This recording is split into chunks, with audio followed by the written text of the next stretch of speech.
তোমার নাম কি? আকিব আলায়ান। আকিব আলায়ান। তোমার বাবার নাম কি? ভাইয়া ইন্টারভিউ বলো। হাসান আম্মুর নাম? খালেদা সুলতানা। ও আচ্ছা, তোমার দাদার নাম বলো। না জানলে আপনি না বলতে পারেন। দাঁড়াও। মজা করতে এখন তুমি বলো, তোমার নাম কি? আসিল তোমার বাবার নাম কি?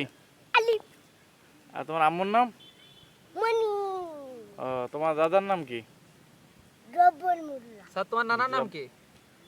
আর নানার নাম রাফুল মাজাক খন্দকার। আচ্ছা, জাওয়ার মাস্টার খন্দকার। তো তার মানে তুমি এক ধাপ কি এগিয়ে, তাই তো? তোমার স্যার আপনার বংশের নাম কি? করেন স্যার আপনার বংশের নাম কি? না জানলে আপনি না বলতে পারেন, সমস্যা নেই। বলো তোমার বংশের নাম কি, গোত্র? আমি এগুলো চিনি না। চেনা না? স্যার আপনার বংশের নাম কি? ফুঞ্জি তোমার বংশের নাম কি? ফুঞ্জি যাই হোক, তুমি তো উন্নত প্রজাতির